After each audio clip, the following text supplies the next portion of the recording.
Telangana police department లో వరుస ఆత్మహత్యలు కలవరపెడుతున్నాయి. 10 రోజుల సమయంలో వేర్వేరు చోట్ల కానిస్టేబుల్ ఆత్మహత్యలు అందరినీ కలిచివేశాయి. వివిధ రకాల కారణాలతో తమ ప్రాణాలను వారే బలి తీసుకుంటున్నారు. రీసెంట్ గా కామారెడ్డి, మెదక్ జిల్లాలో కానిస్టేబుల్ ఆత్మహత్యలు చేసుకోగా ఇవాళ హైదరాబాద్ లో ఈ ఘటన చోటు చేసుకుంది.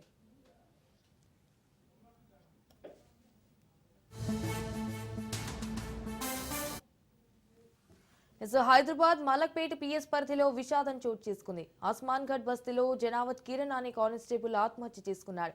కుటుంబం తగదాల వల్లనే కిరణ్ ఉరేసుకుని సూసైడ్ చేసుకున్నట్టు పోలీసులు అనుమానిస్తున్నారు. అయితే కిరణ్ ఫిలిం నగర్ పోలీస్ స్టేషన్లో విధులు నిర్వహిస్తున్నాడు. ఇటు కేసు నమోదు చేసుకున్న పోలీసులు దర్యాప్తు చేస్తున్నారు.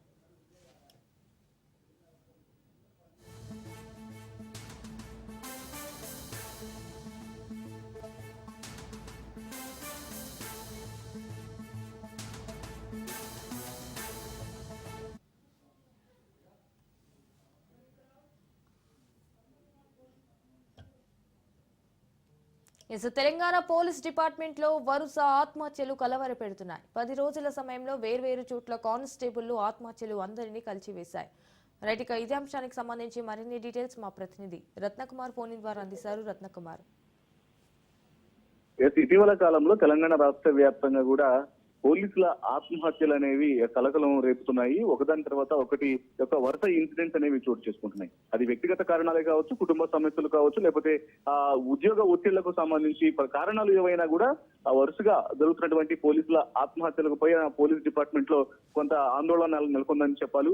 ఇక రీసెంట్ గా మరొక ఘటన కూడా చోటు చేసుకుంది. మలక్పేట పిఎస్ పరిధిలో విషాదం జరిగింది. అస్మాన్ ఘడ్ బస్తీలో కానిస్టేబుల్ కిరణ్ సూసైడ్ చేసుకున్నారు. అయినా కుటుంబ తగాదాల కారణంగానే కిరణ్ ఆత్మహత్య చేసుకున్నట్లు కూడా తెలుస్తోంది. ప్రస్తుతం కిరణ్ ఫిలిం నగర్ పిఎస్ లో కానిస్టేబుల్ గా విధులు నిర్వహిస్తూ ఉన్నాడు. తను కొంత కుటుంబ తగాదాల కారణంగా, అలాగే వ్యక్తిగతంగా ఉన్నటువంటి సమస్యల కారణంగానే ఆత్మహత్య చేసుకున్నట్లు కూడా మనకు సమాచారం ఉంటుంది. ప్రస్తుతం పోలీసులు తన ఆత్మహత్య మీద కేసు నమోదు చేసి దర్యాప్తు చేస్తున్నారు.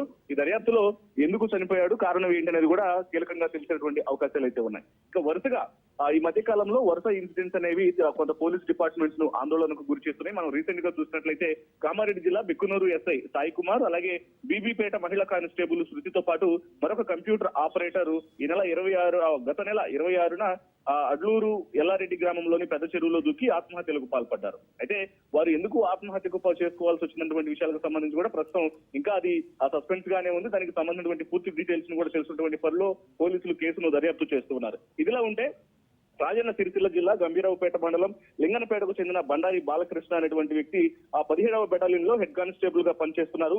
ఆన్లైన్ మోసాల కారణంగా 25 లక్షల రూపాయలు పోగొట్టుకున్న ఆయన శనివారం రాత్రి సిద్దిపేటలోని తన నివాసంలో భార్య, 2 పిల్లలతో విషం తాగారు. ఆ తర్వాత అపస్మారక స్థితిలోకి వెళ్లి ఆసుపత్రిలో చికిత్స పొందుతూ కూడా చనిపోయినట్లు కూడా సమాచారం అంది. ఇలా వరుసగా 1 కాదు 2 కాదు కొంత 5-6 కానిస్టేబుల్ నెలల వ్యవధిలోనే ఇట్లా ఆత్మహత్యలు చేసుకోవడం పట్ల పోలీసులు కూడా కొంత అసంతృప్తి వ్యక్తం చేస్తున్నారు. ఈ ఘటనలకు సంబంధించి కూడా కొంత ఆందోళన అయితే నెలకొంది.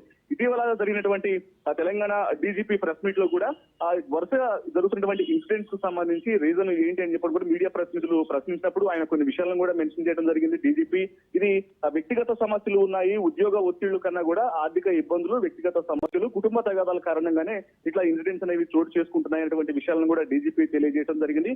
ఏది ఏమైనప్పటికీ కూడా వరుసగా జరుగుతున్నటువంటి పోలీసుల ఆత్మహత్యలు డిపార్ట్మెంట్ లో కొంత కలవరాన్ని రేపుతున్నాయని చెప్పాలి. Right, Ratnakumar, thank you for the updates.